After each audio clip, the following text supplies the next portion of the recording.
Hello,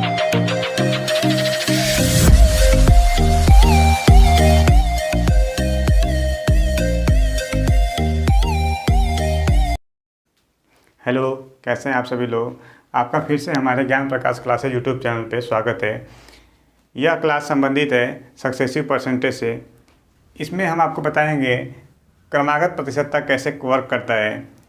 देखिए, basic बात समझते हैं। मान लीजिए एक कोई छोटा सा कस्बा है जिसमें 100 लोग ही केवल रहते हैं। आपसे मान लीजिए कहा गया कि 20% लोग इनकी मृत्यु हो गई और बाकी जो है 10% लोग गांव से विदेश चले गए। अब आपको ये बताना है कि कितने प्रतिशत लोग अभी भी गांव में बचे हुए हैं, ये आपको बताना होगा। तो आप देखिए, यहाँ पे 2 बार आपको प्रतिशत चेंज करना पड़ेगा। इससे पहले वाली क्लास में हमने बताया था कि 1 बार प्रतिशत वृद्धि या प्रतिशत कमी कैसे होती है।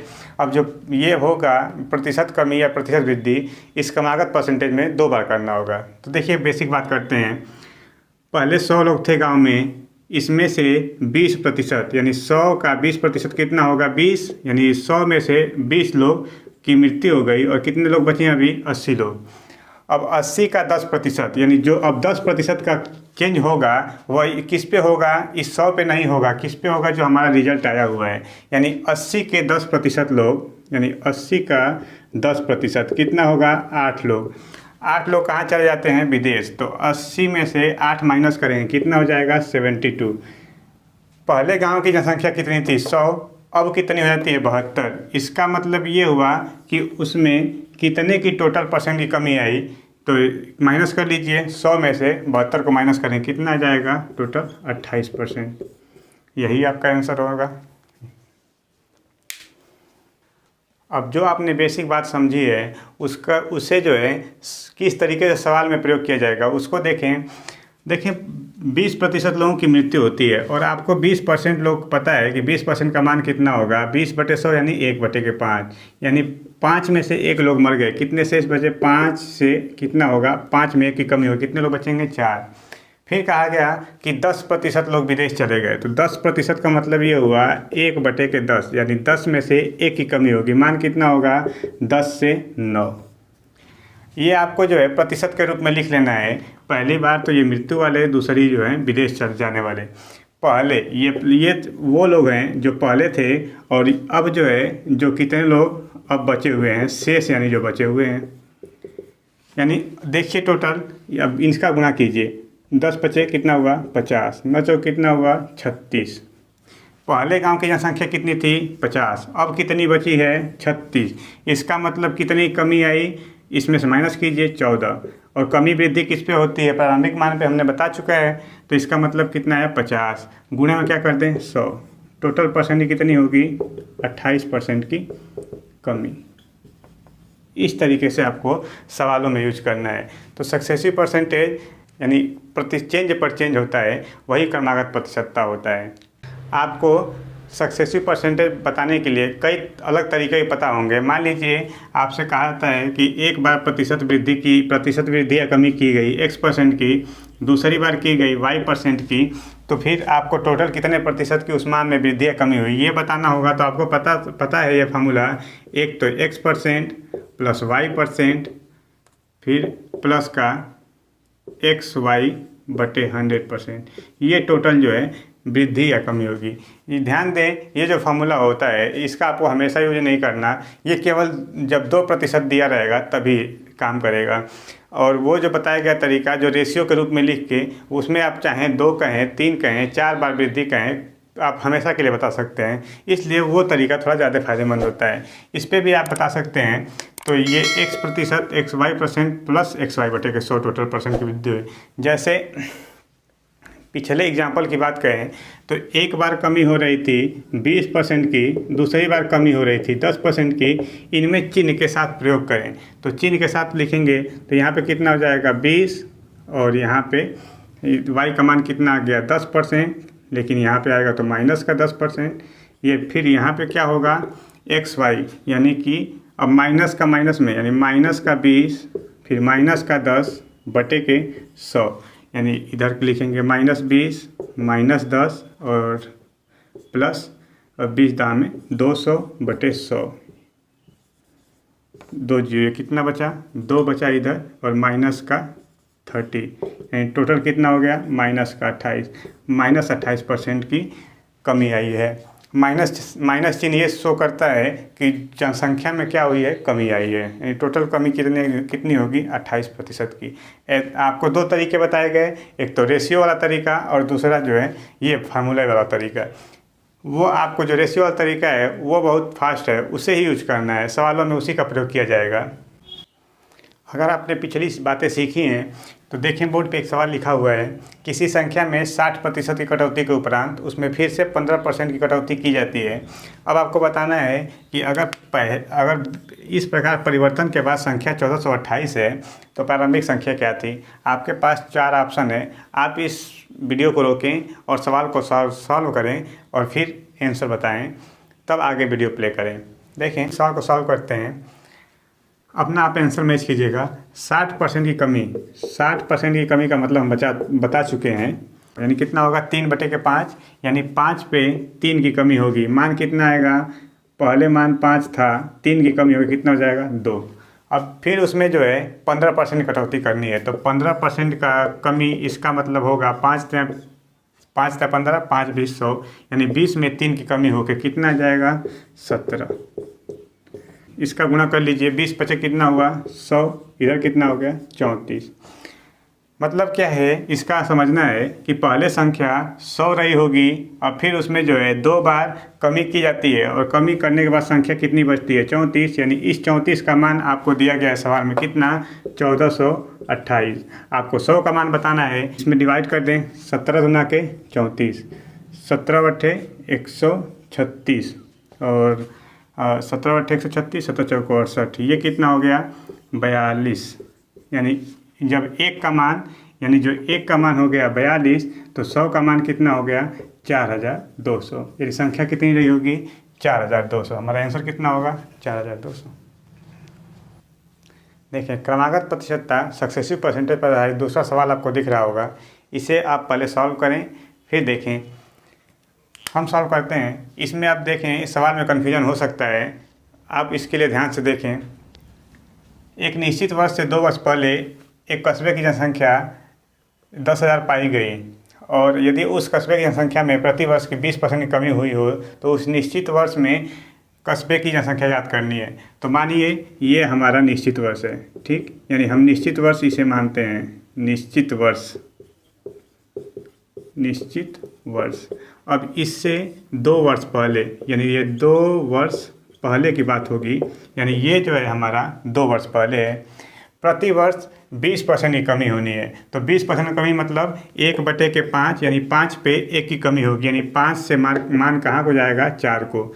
फिर ये ऐसा एक बार नहीं 2 बार हुआ है, यानी 5 से 4 फिर दूसरी बार होगा। अब कहा गया कि 2 वर्ष पहले नगर की जनसंख्या कितनी पाई गई 10,000। अब आपको ये बताना होगा कि ये मान जो है ये सब तो निश्चित वाला है और ये क्या है 2 वर्ष पहले का, तो 2 वर्ष पहले के लिए से गुणा करें, 5×5 कितना होगा 25, ये कितना होगा 4×4 = 16। अब 1000 मान जो है इस 25 का है, 10,000, तो ये इसका कितने गुना है, तो इसको देखें, यानी ये कितना 400 गुना है, 25 × 100 और 2 जीरो और, तो इसका भी 400 गुना कर दीजिए, कितना आ जाएगा 6400, यानी 6400 आपका आंसर होगा। ये जो है तीसरा सवाल क्या है, एक गांव की जनसंख्या 5% बढ़ जाती है, यदि वर्तमान में उस गांव की जनसंख्या 4410 है तो 2 वर्ष पूर्व उस गांव की जनसंख्या कितनी थी। तो पहले देखें कि वृद्धि कितने की हो रही है, 5% की वृद्धि हो रही है और 5% का मतलब समझते ही हैं कितना 1/20 और वृद्धि का मतलब प्लस, यानी संख्या पहले 20 थी तो अब कितनी होनी है जनसंख्या 21 होगी। ऐसा 2 बार होता है, तो 20 से 21 2 बार। फिर हमने तो यही बताया कि एक साइड का गुणा एक साथ, दूसरी साइड का गुणा दूसरे एक साथ, तो कितना हो जाएगा 400, इधर कितना होगा 441। अब आपको ये डिसाइड करना है कि वर्तमान कौन सा होगा और 2 वर्ष पूर्व कौन सा होगा। तो ये देखें कि जनसंख्या बढ़ रही है, यानी ये वर्तमान है, और ये जो है पूर्व की बात की जा रही है, 2 वर्ष पूर्व की। तो आपसे वर्तमान में जनसंख्या कितनी कही गई? 4410। तो ये हानि ये 441 का जो मान है 4410 है। 400 का मान बताना है, तो ये कितने गुना है? 10 गुना। तो यहाँ भी होगा कितना? 10 गुना। यानी कितना आंसर होगा आपका? 4000। यानी आंसर हमारा क्या होगा? डी। देखें टाइप 5 के 4 क्वेश्चन में बात करेंगे। कभी कभी आपसे जो है सक्सेसिव परसेंटेज के आधार पर मेंसुरेशन वाले प्रश्न पूछे जाते हैं। आपसे जैसे कहा जाएगा कि ये सवाल देखें, यदि किसी लंबवृत्तीय बेलन के आधार की त्रिज्या में 20% की वृद्धि होती है और ऊंचाई में 30% की कमी होती है, तो आयतन में प्रतिशत वृद्धि या कमी ज्ञात करना है। इस सवाल को सॉल्व करने से पहले हम बेसिक सी बात पूछते हैं आपसे, आप जहाँ हैं वहीं से आंसर बताएं। मान लीजिए अगर कोई एक वृत्त है, उसकी त्रिज्या में 20% की मैंने वृद्धि कर दी, तो बताइए उसके व्यास में कितने प्रतिशत की वृद्धि या कमी होगी? आप जहाँ हैं वहीं से इसका आंसर बताएं। अक्सर हम अपनी ऑफलाइन क्लासेज में ये प्रश्न पूछते हैं, तो लोगों का आंसर कितना होता है वो जल्दी से देखते हैं कि ये त्रिज्या है और डायमीटर जो होगा इसका दोगुना होगा, तो ये इसका दोगुना है तो इसका भी दोगुना कर देते हैं। यानी कितना आंसर बताते हैं? 40%। लेकिन ये आंसर बिल्कुल गलत है।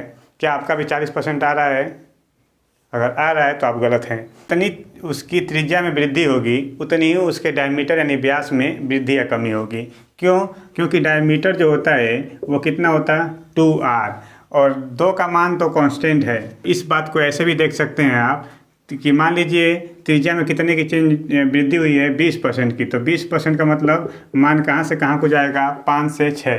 पहले यानी जो पहले त्रिज्या थी 5 थी, अब कितनी होती है? 6। मैंने डायमीटर के लिए मैंने इसमें 2 से गुणा कर दिया, इसमें भी 2 से गुणा कर दिया, तो कितना होगा? 10। और ये कितना होगा? 12। प्रतिशत वृद्धि कितने की हुई? 2 की। 2 की किस पे हुई? 10 पे। गुणा में क्या कर दें? 100। कितना परसेंट होगा? 20%। और देखें त्रिज्या में 20% की वृद्धि, यहाँ भी 20% की वृद्धि। इसका मतलब क्या है कि जब हम वृद्धि या कमी मेंसुरेशन वाले सवालों में करते हैं तो हम जो कांस्टेंट होता है उस पर ध्यान नहीं देते, जो चीज़ें वेरिएबल होती हैं उस पर ही ध्यान देना होता है। ये बात बिल्कुल ध्यान रखिएगा कि जो परिवर्तन त्रिज्या में होगा वही परिवर्तन व्यास में होगा, यानी प्रतिशत वृद्धि या प्रतिशत कमी दोनों में समान रहेगी। अब इस सवाल की बात करते हैं, तो आपको आयतन में वृद्धि या कमी करने के लिए देखना है कि ये बेलन है, बेलन का आयतन क्या होता है? तो आपको पता ही है πr²h। तो इसमें कांस्टेंट क्या है? पाई का मान आपको पता है 22/7 होगा। ये हर जगह होगा, आप कहीं भी हो पाई का मान 22/7 ही लिखते हैं। तो इस कांस्टेंट से कोई फर्क नहीं पड़ने वाला। ये r² का मतलब 2 बार त्रिज्या और h का मान इसके नीचे। त्रिज्या में वृद्धि होती है 20% की, तो 20% मतलब 5 से मान कितना होगा? 6। 5 से 6। और उसकी जो ऊंचाई है 30% की कमी होती है। 30% का मतलब 3/10, यानी 10 में 3 की कमी कितना होगा? 7।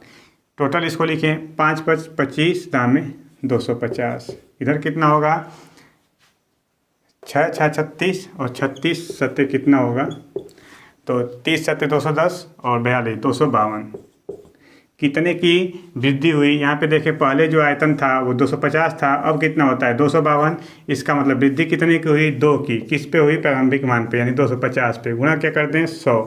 तो कितना आएगा? 25 चौक 100 और 0.4 कितना हो गया? 0.8% की वृद्धि। यानी आपका आंसर क्या होगा? ये 0.8%। अब टाइप 5 के बाद हम टाइप 6 की बात करेंगे, जिसमें आय, बचत और खर्च पे आधारित सवाल पूछे जाते हैं। उससे पहले ये 2 सवाल आपकी बेसिक परसेंटेज पे आधारित हैं। देखें पहला सवाल है, किसी संख्या का 32% उसी संख्या के 17% से 120 अधिक है। संख्या ज्ञात करनी है, तो संख्या स्वयं जो होगी अपने आप में 100% होगी। संख्या अपने आप में 100% ही तो होगी। तो कहा गया, अंतर दिया गया। देखें एक तो संख्या का 32% और दूसरा उसी संख्या का 17%। इन दोनों के बीच में जो अंतर है वो कितने का दिया गया है सवाल में? आपको 120 का। लेकिन आपके अकॉर्डिंग कितने का अंतर है? यानी 15%। तो 15% की वैल्यू 120, तो 100% की वैल्यू कितनी होगी ये बताने के लिए, तो 15/100 ये कितना है 8 गुना, तो इसका भी 8 गुना होगा, तो कितना होगा 800, ये आपका आंसर होगा। उसी प्रकार दूसरा सवाल, यदि किसी संख्या के 60% का 3/5 भाग, तो 60% इसका 3/5 भाग की वैल्यू कितनी है 360। इसको सॉल्व करें तो 12 60 और बाद में कितना 36%, यानी 36% की वैल्यू कितनी है 360। 100% की वैल्यू कितनी होगी, तो ये इसका कितने गुना है 10 गुना, तो 100 का 10 गुना कर दीजिए, कितना होगा 1000। 1000 आपका आंसर होगा। अब बात की जाएगी आपसे आय, बचत और खर्च पर आधारित प्रश्नों की। देखिए आपको पता है कि आय जो होता है वह आपकी बचत और खर्च का योग होता है।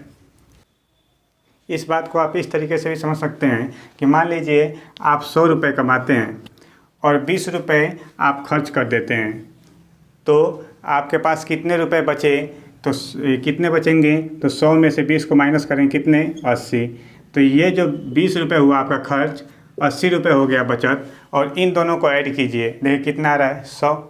इसका मतलब जो आय होती है खर्च और बचत का योग होती है। अब मान लीजिए मैं कहूँ कि आप जो है अपनी आय का 20% खर्च करते हैं, 20% खर्च करते हैं, खर्चे कुछ भी हो सकते हैं। अब 20% का मतलब कितना हुआ 1/5, तो आपको क्या समझना है कि 5 आपकी पूरी आय होगी और 5 का 1 रुपया आप क्या करते हैं खर्च, तो इसका मतलब बचाते कितना होंगे, यानी आपकी बचत कितनी होगी, ये 5 में से 1 को माइनस करेंगे, कितना हो गया 4। ये बातें आपको पता होनी चाहिए, इसी का यूज आगे आने वाले सवालों में करेंगे। एक व्यक्ति अपनी आय का 66 से ही 2/3% खर्च करता है और 12,000 रुपये की मासिक बचत करता है, तो उसका मासिक खर्च बताना है। तो हमने अभी कहा कि इसके 66 से ही 2/3%, सबसे पहले तो इसकी वैल्यू जाने। तो आपको क्या है ये नहीं पता होगा, तो आप बिल्कुल इसे ऐसे समझ सकते हैं कि 33 से ही 1/3% की वैल्यू हमने कितने बताई थी आपको पहले वीडियो में 1/3। तो ये देखें 66 से ही 2/3%, ये इसका 2 गुना है। जब 2 से गुना इधर करते हैं तो इधर भी करना पड़ेगा, तो ये कितना होगा 33 66 2/3 है इतना, तो इसका मतलब ये जो इसकी वैल्यू कितनी हो जाएगी 2/3। अब खर्च की बात करता है तो 3 क्या है आय, 3 रुपये में से 2 ये खर्च करता है। बचत कितनी करता होगा 3 माइनस का 2 यानी कि 1, ये इसकी बचत है। अब देखें बचत का मान कितना दिया गया 12,000, यानी इस 1 का जो मान है वो कितना है 12,000 है। तो आपको खर्च बताना है, यानी इसका यानी 2 का मान बताना है, तो 2 का मान कितना होगा, ये इसका 12,000 गुना है, तो इसका 12,000 गुना करेंगे तो कितना हो जाएगा 24,000, ये आपका आंसर होगा। देखें अब आय, बचत और खर्च वाले सवालों में क्या होता है कि किसी व्यक्ति के खर्च और बचत को कई पार्ट में लंबा कर देता है सवाल को, ताकि देखने वालों को ऐसा लगता है कि सवाल बहुत बड़ा है, लेकिन बिना वजह का वो होता है। बहुत आसान सवाल होते हैं ऐसे, जैसे राधा शब्द सुन के अच्छा लग रहा होगा आपको। 40% भोजन पे खर्च है, 20% किराए पर, 10% इंटरटेनमेंट पर और 10% यातायात पे खर्च है। ये टोटल क्या है उस राधा का खर्च है। टोटल को इस सभी खर्चों को जोड़िए 40, 20, 60, 70, 80, यानी टोटल कितना हो गया 80% का खर्च है। 80% खर्च का मतलब समझते हैं कि 80% का मतलब 20 चौक 80, 20 पचे 100, यानी 5 रुपये उसकी आय होगी, 4 रुपये तो क्या होगा उसका खर्च है। इसका मतलब जो बाकी होगा 5 में से 4 माइनस करके 1 होगी उसकी बचत। और बचत का मान कितना दिया गया है 1500, यानी कितना हो गया 1 का मान, यानी 1500 गुना है 1 का मान 1500 है। तो ज्ञात करना है आय, और आय का कितनी है 5, तो 5 का 1500 गुना कर दीजिए, कितना हो गया 7,500, यही आंसर होगा। अब जो ये आय वाले सवाल होते हैं वो शेष करके, यानी शेष पर आधारित सवाल जो होते हैं वो कैसे पूछे जाते हैं, कैसे आपको सॉल्व करना है वो आपको देखना है। इससे पहले इस वीडियो को आप रोकें, सवाल को पढ़ें और सवाल को खुद से सॉल्व करें, फिर अपना आंसर देखें क्या सही है एक व्यक्ति अपनी आय का 20% छोटे भाई को दे दिया, फिर शेष का, जहाँ भी शेष कहें वहाँ ध्यान देना है, शेष का 30% बड़े भाई को दे दिया, फिर शेष का 10% वह एक ट्रस्ट में दान कर दिया। अब यदि उसके पास जो है एक 10,080 यदि उसके पास 10,080 रुपये शेष बच जाते हैं तो उसकी आय बतानी है। तो आय आपसे पूछा है, आप मान लीजिए आय ही कितनी है x। अब x का 20% अपने छोटे भाई को दे दिया। x का 20% क्या करता है, वह अपने छोटे भाई को देता है। तो इसका मतलब अब उसके पास शेष कितना बचता होगा, शेष कितना बचता होगा, तो 100 में से 20 माइनस करें कितना होगा, 80%। यानी x का 80% छोटे भाई को देने के बाद शेष बचता है। और फिर यहाँ पे कहा है शेष का 30%, तो शेष का यानी ये जितना बचा उसका 30% तो वो बड़े भाई को देता है। यानी अब इतना देने के बाद 30% के बाद कितना शेष बचता होगा, तो 100 माइनस 30 कितना होगा, 70%। तो इसका करें कितना, 70%। फिर शेष का 10%, और फिर अब जो बचा हुआ है उसका 10% एक ट्रस्ट में देता है। यानी 10% तो ट्रस्ट में दे दिया पूरे का, लेकिन कितना उसके पास बचा अभी, तो 90% जो है शेष बचा, यानी इतने का फिर 90% दान कर दिया। अब उसके पास कितना बचा, तो अभी ये टोटल की वैल्यू कितनी दी गई है, इस टोटल की वैल्यू दी गई 10,080। अब आपको मान निकालना है x का, यहाँ से आप x का मान सॉल्व करके निकाल सकते हैं। तो देखें x 80% का मतलब 4/5, और 70% का मतलब 7/10, 90% का मतलब 9/10। ये कितना होगा, 10,080। यहाँ से देखें कि 9 से परे इधर हमने भाग दिया है, 11 9 99, 2 18 इतना, और 16 7 112, 160, यहाँ से कितना हो गया 40, और 40 इसका सबका गुणा करें तो x का मान कितना हो जाएगा, 40 × 200 और 2 0 और कितना हो गया 20,000। x का मान 20,000 और x क्या है आय, यानी आंसर क्या होगा, ऑप्शन डी। देखिए ये 5वां प्रश्न जो कि यूपीएससी परीक्षा में पूछा गया है, इसको आप सॉल्व करें। देखें एक व्यक्ति ने एक घर 5 लाख रुपए में खरीद कर किराए पर दे दिया। वह प्रतिवर्ष कुल किराए का 12.5% मरम्मत आदि के लिए रखता है तथा 1,660 रुपये प्रतिवर्ष गृह कर देता है। इस प्रकार उसे अपनी लागत का 10% ही धन मिल पाता है। तो घर का मासिक किराया ज्ञात करना है।